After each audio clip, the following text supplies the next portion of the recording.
to your favorite show, Let's Speak English. Европын бизнес ассамблийн олон улсын шилдэг байгууллага өргөмжлөлд Монголын Royal Academy хамтран үзүүлж байна. Hello, you're welcome to your favorite TV show, Let's Speak English TV show, brought to you by Royal International Institute, courtesy of Royal HD TV. With me today on the show is a very seasoned, dynamic, smart, intelligent. You could put up different adjectives together to qualify this lady. She's not a person than Bulgan. So yeah, you're welcome to my show, Bulgan. Thank you so much. It's my pleasure to have a very dynamic, smart, intelligent woman like you on my show.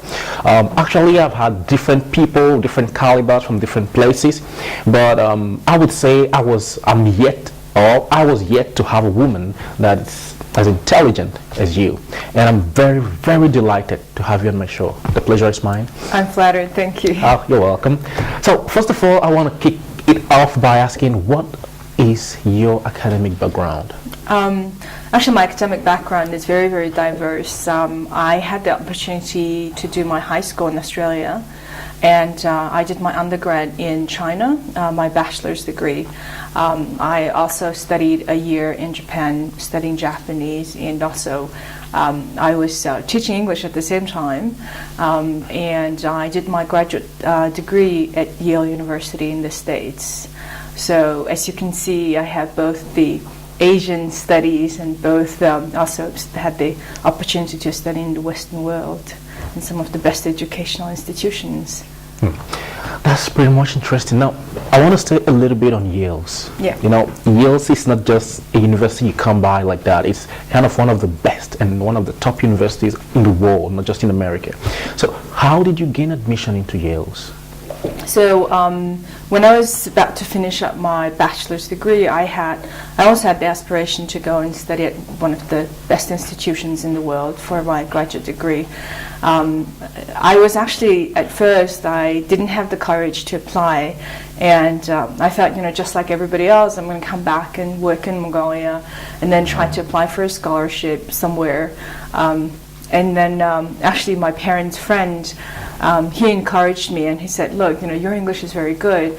You should be able to get into schools like Harvard and Yale. You should apply. At that time, we're talking about like 7 years ago, 8 years ago, so this is still quite some time ago. And actually not many people could even give me an advice as to how to apply to those schools. I remember going into the website and trying to figure out exactly what the process applies. Of course, I had to take the TOEFL exam. I had to take also GRE exam.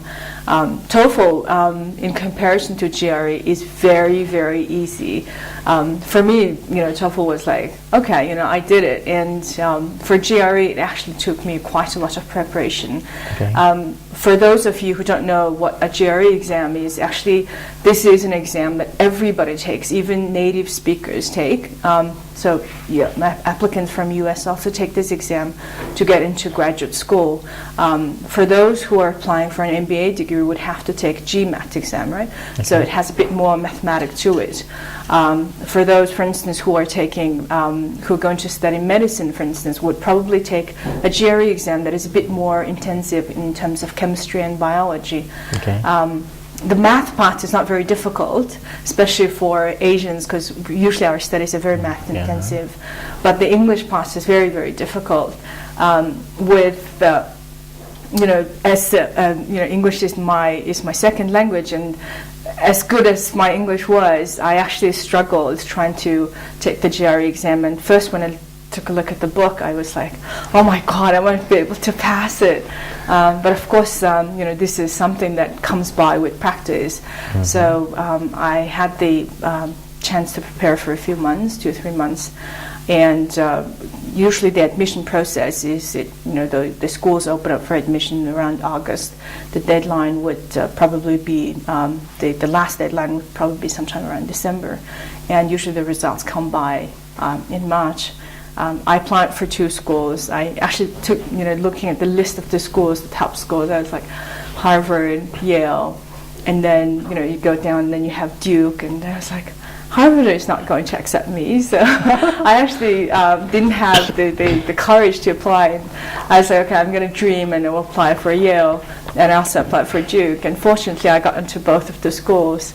So, knowing how good the reputation is, I decided to go to Yale. And I was very fortunate in a way. So you kind of wrote yourself off before the school wrote you off. I mean, about Harvard. Why didn't you give Harvard a shot? Come on, you're smart. I think you would have been able to do it. We're talking about a time that's, that not a lot of people could even dream of applying to these schools, right? So I really didn't think that I would have a shot. But now I actually tell people, people get into these schools, and it's not the most difficult thing in the world. Of course, you have to meet certain requirements. Your academic background would have to be pretty good. You have to show not only that you're intellectually, academically good, but also that you are going to excel at whatever that you do in your life.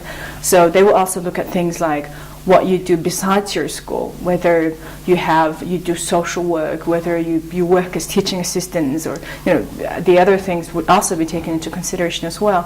So for those now, especially the young people out there, I mean, now the opportunities are very wide. So I would say, go for it, apply for the biggest school that you can think of, and look at the name of the schools, the top 10 schools, and apply to all of them. Okay, so may I ask, what did you score for your TOEFL? Your TOEFL score, what was it? At that time, this was a paper-based TOEFL, right? So we had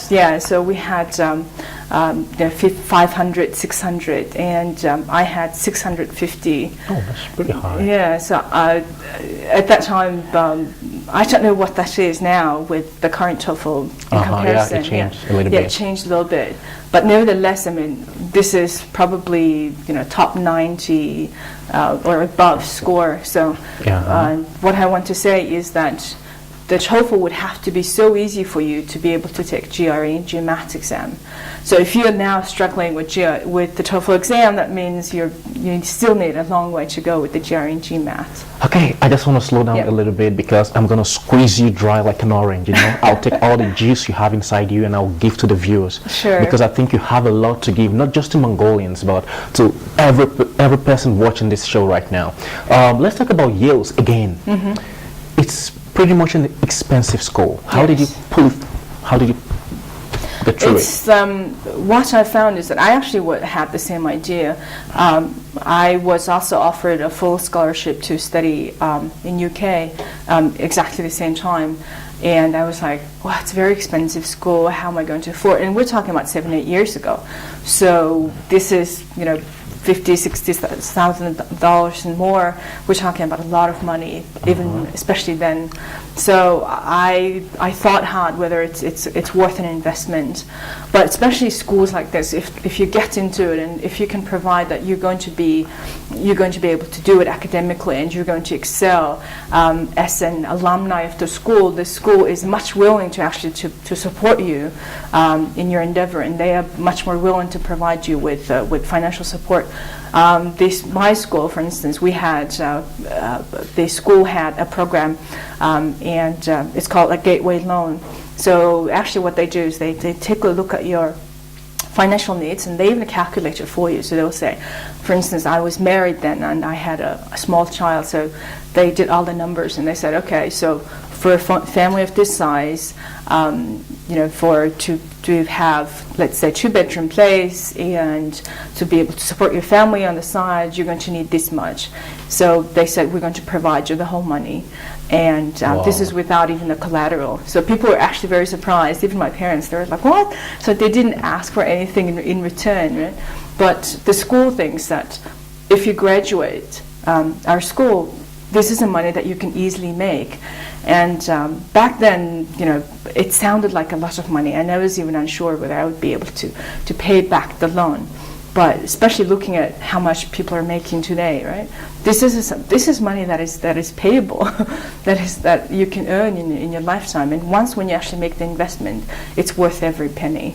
So I would advise, a lot of people that I know get easily discouraged by how much it costs. And to tell you the truth, for instance, 4 years bachelor's degree at Yale or Harvard is going to cost you $200,000 or more now, right? So, but that doesn't mean that this is going to be a lifetime debt. Come on, now 200 grand here in Mongolia, you can buy an apartment, right?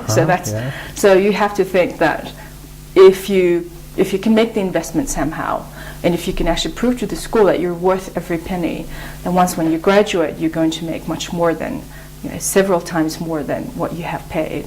And you're going to reap off the benefits of that 4 year for the next 40 years. So I would say go for it. Okay. Still talking about Yale's. Yes. You've been to different schools, so it means you have some experience, let's say, when it has to do with going to school and getting scholarships and getting admission. Do you have an idea of some scholarships Mongolian students could apply for, or that could help people who want to study abroad to pay their tuition fees? Yeah. Quite fortunately, when I was, for instance, studying in China, this was a China-Mongolia government program, so it was ultimately the scholarship issue was resolved. But as soon as I got into Yale, I actually, the first thing I started thinking was, okay, how am I going to pay for it? Because it is a very expensive school. I even reached out to Fulbright scholarship, and they said it's a very, very expensive school. We don't know whether we can actually pay for that kind of school program. There are a lot of schools, there are a lot of programs that do offer scholarships, and sometimes this does depend from year to year. Sometimes, for instance, if the U.S. economy is down, the number of scholarships that are out there seems to decrease. And they're much more willing to provide the number of scholarship to their citizens rather than international students. But then, that being said, actually what you will find is if you can, first you apply for the school, right? It's almost like a year process. You have to you should probably have had already the TOEFL exam and the GRE exam, and you get your results probably sometime in March. And then usually most of the scholarships open up around August, probably up until December as well. So a lot of people, what they do is they defer their study for a year. Okay. And then with the admission letter, it gives you much more power to apply for the scholarships. Okay.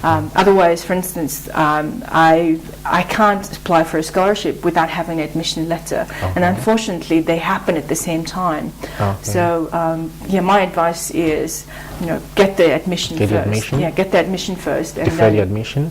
Yes, and then defer your admission for a year, and then apply for the scholarships. Smart one. Never heard that before from any of my guests. Okay, still talking about schools, I want to ask you one dicey question.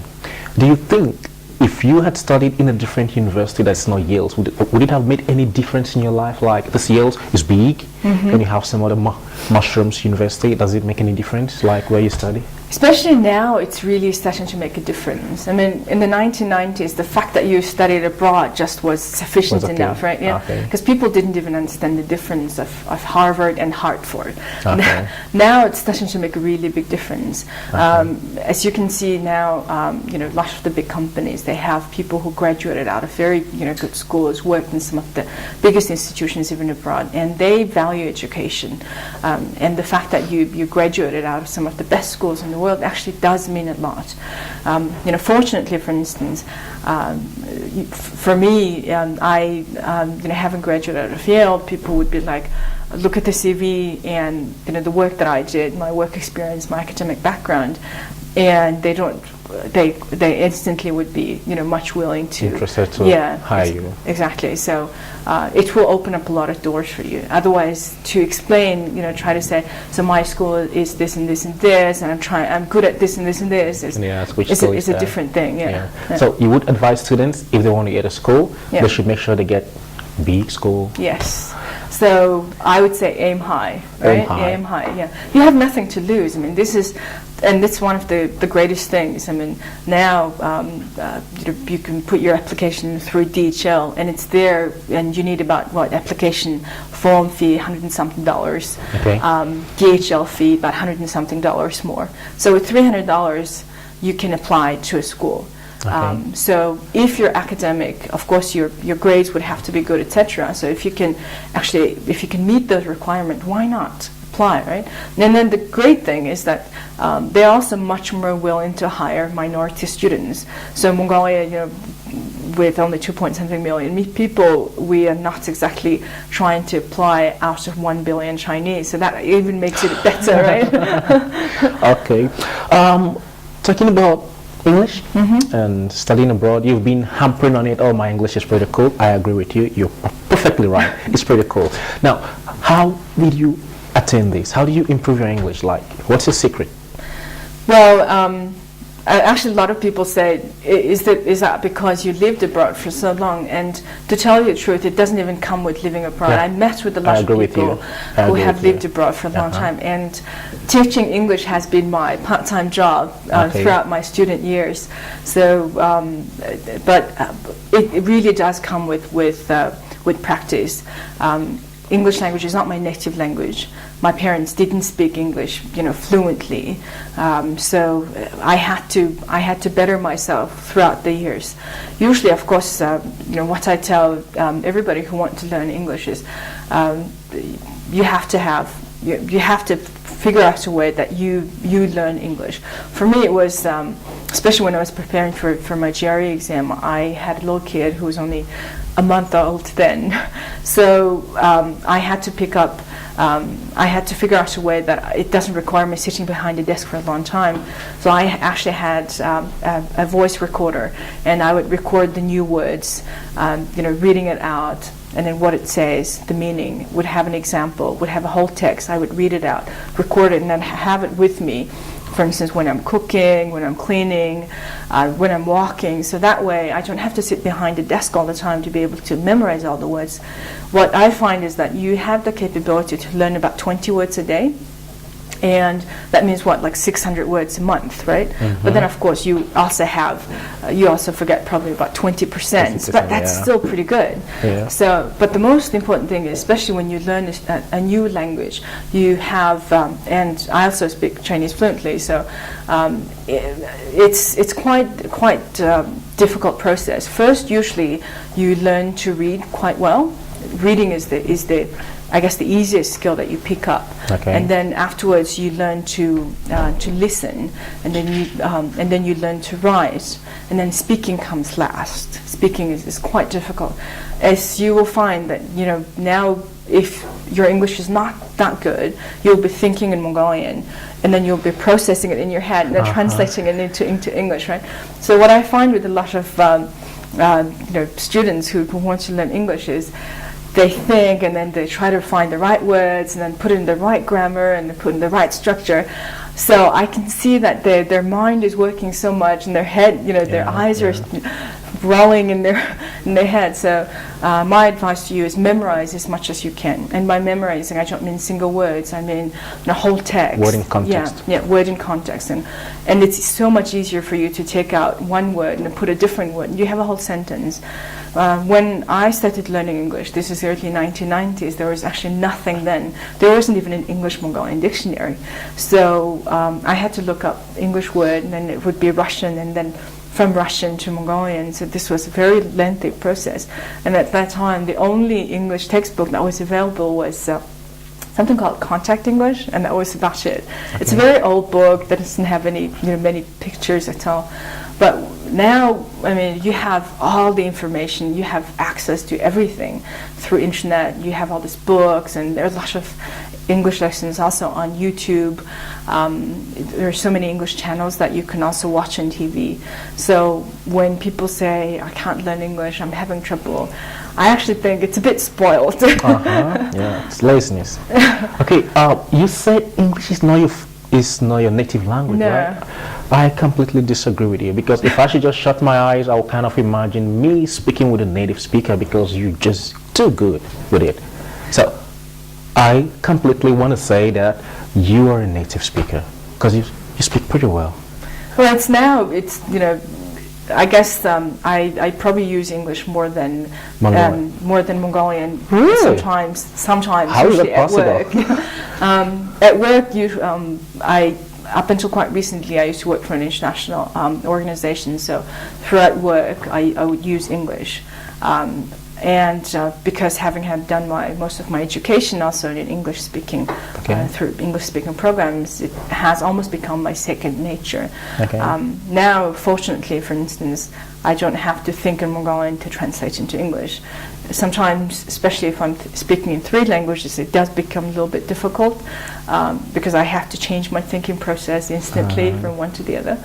But nevertheless, I mean, this is not something that cannot be mastered. Fortunately, I mean, as I said, you know, teaching English was my part-time job as a student. So I had students from Korea, from China, from Japan, and I can tell you right away that Mongolian just naturally would have a very, you know, flair for languages. It's just Mongolian language is so difficult itself that it's quite easy for us to capture and be able to pronounce. I think other languages. I know that, you know, people speak Chinese just like a Chinese do, you know, without not having been able to be noticed that you're actually an international, not Chinese, be able to learn Russian, be able to learn English so well. Okay. So I'm going to leave this school issue a little bit right now. Yeah, I want to come down into your private life a little bit. So what's your job profile? So I work as a Director of Business Development at Petrobras, which is the largest petroleum importation and distribution company in the country. Okay. I have been, after I finished Yale, I actually worked as a consultant for World Bank projects, mostly implemented in developing countries. So I worked in some of the most interesting places that you can think of, like Palestine and East Timor, and, you know, traveled to like Africa. And my parents were like, why can't you get a job that you fly to London once in a while? But I find it very interesting, and that has, in a way, opened up my eyes a whole lot. And now I see a country's development and its people, you know, contribution to its country's development. I value it much more, you know, having seen the differences that actually that makes. So what has been your greatest challenge so far? I have to say, working, you know, studying at Yale after having had a little kid was very, very difficult. I was newly married. I had a kid who was not even a year old, and I had to, you know, leave them behind to go to Yale. And at that time, my parents were saying, you know, we wouldn't have let you go if it wasn't for Yale. And I don't think I would have had the courage to go also. So it was not only the time in the States, not only was it, you know, academically it was very challenging, but it was also, you know, emotionally it was very draining to be away from my husband and my little kid.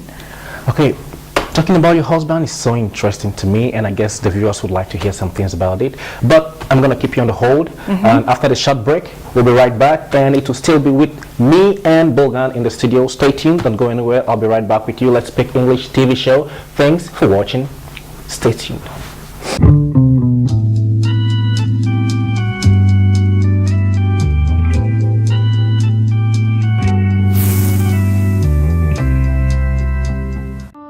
Европын бизнес ассамблийн олон улсын шилдэг байгууллага өргөмжлөлд Монголын Royal Academy хамтран үзүүлж байна.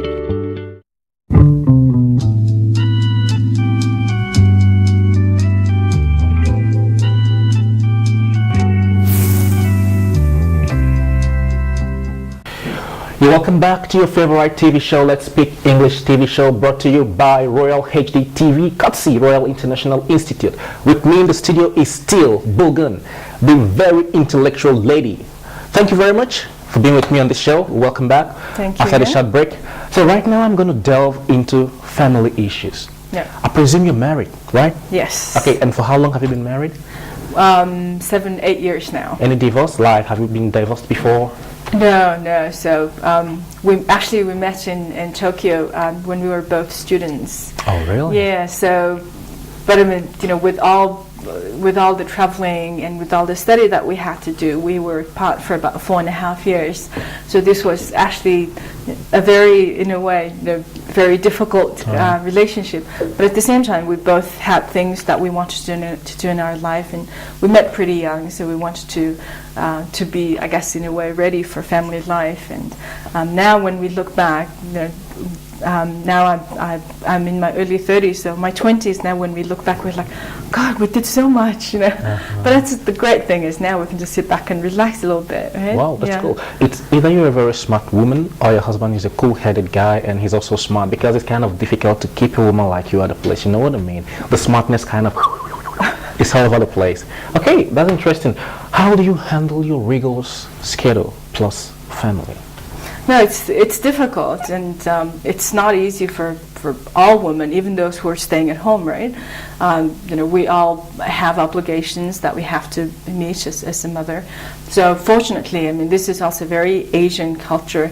My parents and my husband's parents help out a lot with the kids. At the same time, we also have great nannies who also help us out.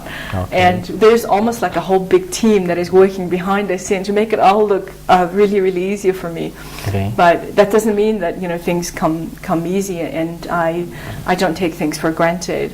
I don't have, to tell you the truth, especially now, my youngest son, baby is about 1.5 years. So that means I have to, as soon as the work is done, I have to get home. I can't be, in a way, especially at this stage of my life, I can't be probably as aggressive as I would like. This is the time that I want to enjoy a little bit, because I missed that first few years of my daughter, who's now 7. So this time with my son, I want to enjoy it a little bit, and enjoy seeing him, taking his first walk, and enjoy seeing him saying his first words. Okay, you keep talking about your daughter, your son, your kids. What about your husband? What is it like to be a mom and to be a wife? They are two different roles. How do you cope with both roles? I mean, your husband, where does he come in? Yeah, no, of course, this is very Asian culture, right? So even though I think what some of the great things about communist system is that it has very, in a way, strengthened women and their roles and positions in the society, but at the same time we still come back to the whole Mongolian culture, which is on bigger decisions we still lean to our husband and would like to hear their opinion first. And I think no matter what, I mean, people sometimes would assume that, okay, so how is your husband's education? What does he do? And of course he would have to be equally educated or even better educated to be in this relationship together. My husband has his bachelor's and master's from the States. He from Japan, and he lived both in Japan and also in Australia. He speaks English and Japanese also fluently, and that makes things a lot easier for us. And so we understand each other's issues and each other's aspirations. When we both finished school, we both had great job offers to work abroad, for him in Japan and for me also in the States and somewhere else. And we both aspire to come to Mongolia to be part of the whole development. Okay. So now when I work hard and when I want to do social work, etc., he understands the reason why. I mean, if I wanted to just lay back and enjoy, I could have probably laid back and enjoyed in the States where I have a swimming pool, right? So now we're actually trying to be to do as much as we can. Besides, we think having a family is just one part, and we both are happy with our jobs, and we both are happy to be socially involved. Okay. Yeah. So, with all your rigorous schedule, you still have time for husband and kids? Oh yeah, definitely. So the weekends are much more dedicated actually to the family, and we still, have all the family issues like trying to take the kid to school in the morning, making breakfast, and so that still would have to be the norm. And I still think this is it's a small time in your life that kids need you so much in their life, and in a few years' time, my daughter is going to be a teenager, and she will probably not need me as much, and would probably be enjoying the time with her friends rather than me. Mm-hmm. So I want to be there for the kids and also for my husband, and that we enjoy this little bit of a time. Because now when I look back, I mean, my parents, for instance, we have all grown up. We don't live with our parents anymore. Yeah. Even if they say, we have a room for you, please come with your kids, we would still prefer to be home, right? So, yeah. So this is a great time, and we're fortunately having, in a way, because we have both finished school, and because we're both in a mid-career kind of stage, in a way that gives us a bit of a breathing space. Okay. Yeah. Otherwise, if we were both starting our life and starting our career, and we have 2 kids, and we would probably work very long hours, we would probably not be financially that independent. And fortunately, the education, fortunately also the work experience, etc., has provided us such, and the parents have been there throughout the beginning stage, and now so things have definitely become a lot easier. Okay, you're the vice president of Mongolian Social Democratic Union. I want to shift a little bit to that area right now. Yeah. So what's this union all about? It kind of sounds strange to me, actually. Yeah. No, so one of the things that I have been involved since I got back is because, back when I was a student, I used to be involved with a lot of educational aspects, like teaching English and then working in middle schools and secondary schools. Also, it's more of a part-time type of position. But I also wanted to be involved with Mongolian education and try to, if not become a full-time teacher, but try to instill the idea that that education is important and you can go and reach out even further than we did, because we're actually now, when you look back, we're from the time that it was not that easy for everybody. So I started doing kind of like a part-time teaching for high schools and some universities, and ultimately got involved with the Mongolian Social Democratic Youth Union. So it's actually the youth arm of the Mongolian People's Party. A lot of people do ask me, like, why are you involved into politics? And I actually didn't have a lot of interest back then, and I actually thought it was a lot of work, and I don't see the reason why. But at the same time, I mean, the youth in Mongolia would have to be active. They have to be strong for the country to develop. We're a very, very young country, actually. We have almost 70% of the population under 35. Okay, very young? Very young. Very small? Very young. So, yes, we're a small country young? and also a very young country. So, I have, as I said, I did my high school in Australia, and I know that in the Western world, the reason also that the countries are so developed is because also people are very active. That's both young people and also middle-aged and even elder people are very, very active in their society. We have things like neighborhood watch, right? So everybody is ensuring that their neighborhood is safe. They're ensuring that their society is safe. They're ensuring that their politicians are not corrupt. So I see that probably Mongolian youth are lacking that. I think that aspiration, right? Enthusiasm to do it. Enthusiasm to be part of the society and part of the development. In a way, I think people want to, in a way, sit back and relax, or sit back and take whatever is thrown at them, and then afterwards actually complain how bad it is.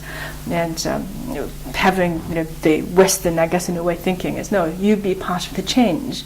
You don't go with the wind, right? You change the course of the wind, right? Yeah. So in a way, I joined the youth union to be part of the whole training course in the international relations. So now I'm in charge of the international relations, work as the vice president. Okay, I'm almost running out of time, but briefly, tell me, what has your union done for Mongolian students? We're actually a pretty big organization. We have a lot of outreach, especially in the rural areas, and we have much stronger operations, I think, probably in the countryside than we do in the center of UB. Okay, and why is that? UB. The young people in the countryside, they need. They need much more than what is available for them in their life. Actually, UB, there's so many things happening at the same time, right? Okay. So not just the Mongolian Social Democratic Youth Union, but there are other also youth organizations, etc. But we have every year we have a number of programs that are happening around Mongolia, something like Autumn Academy. We have a Spring Academy. We also have regional academies, and we invite young people from all over the country, from every SOM, from every AMAG. They get together. They go through a training, and sometimes we have international organizations who sponsor and who also assist us with putting together the training program for the young people to be able to make a presentation, to write a business plan, to assist out in and community works. And actually these are the young people in the end who become the driving force of that little community, and I think that is very, very important. In UB, I think a lot of the young people, they take these things for granted. They don't sometimes think this is that important.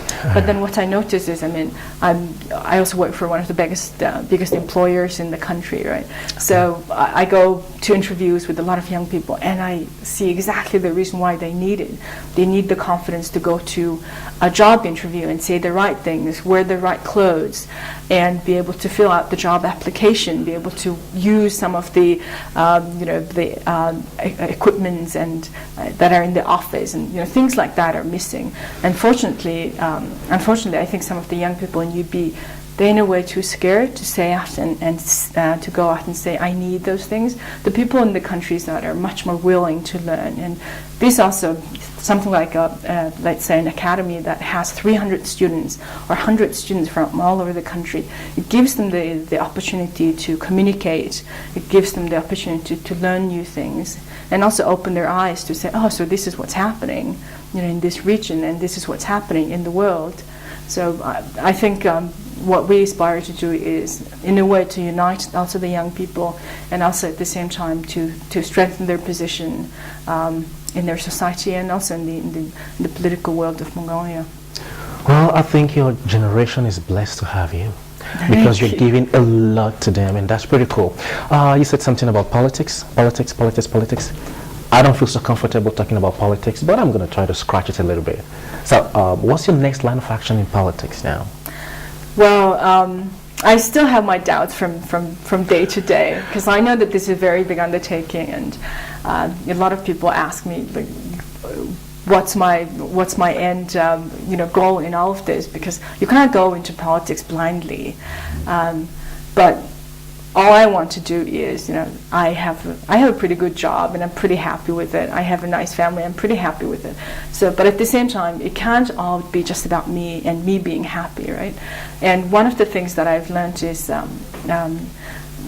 like Tony Blair, he's the former Prime Minister of UK, right? His son was studying at Yale, and he graduated the same time as I did. He was in another class. And Tony Blair came to our graduation ceremony, and he made the speech, and he said, having graduated from this school, I guess you should be waking up every morning, not thinking about just yourself, but what you can do for the community and for your country, and because you have the ability and you have the opportunity to do better than that, just about you and yourself. So I guess in a way, having heard that speech, I was like, wow, you're right. Me and myself and my happiness is a small thing, but if I could probably just make a difference in one person's life, that would be great. So for me, it's more about making a difference and trying to contribute as much as I can. As I said, if I wanted to live just a happy life, I could have lived that somewhere else. So it's not about the Benjamin? No, not really. At all? Really, no. Okay. I wish, in a way, by the time my kids are older, they don't have to worry about their kids living in the pollution and their kids not being able to afford to go to school, those kind of things. I wish Mongolians would give you the opportunity to really give back to them, politically wise, what they've given to you somehow. Martin Luther King, before he died, he once said, I have a dream that a black man would someday become the president of America. Do you have such dream for Mongolia? For a woman to become the president? Now, I do. This year, we have seen that we had a candidate, right, for the president, a female candidate for the president, yes. Okay. From the Mongolian People's Republic Party, who's now the Minister of Health. So, a few years before, probably not. But again, at the same time, we are a culture that actually gender equality is quite good, in comparison to many other Asian countries. I see that in a few years' time, things will be. Women would be much more involved in politics, and women would have the chance to run for a very strong candidate, would be a very strong candidate for president. So you think there are some chances a woman might become a president someday in Mongolia? Yes. Okay. If it can happen in an Arabic country, it can happen here. Okay, I wish your dream comes true someday. Yes. And I would be happy to see you being a female president. It's possible. Impossibility That's is a long nothing. shot. Thank you very much for being on my show. I really, really, really feel flattered to have you on my show. Oh, thank you so because much. you're what I call a brain box. Thank you. I would be delighted to have you back again sometime for something more interesting. Definitely. Thank you very much for watching us today. It is your favorite TV show, Let's Speak English, brought to you by Royal HD TV, courtesy Royal International Institute. We will be here again, same time, same station, next week to bring you something more interesting. Remember, I'm always here to blow your mind. Stay tuned. Come back again. I'll be waiting for you. Thanks for watching. See you soon. Same station, same time, same place.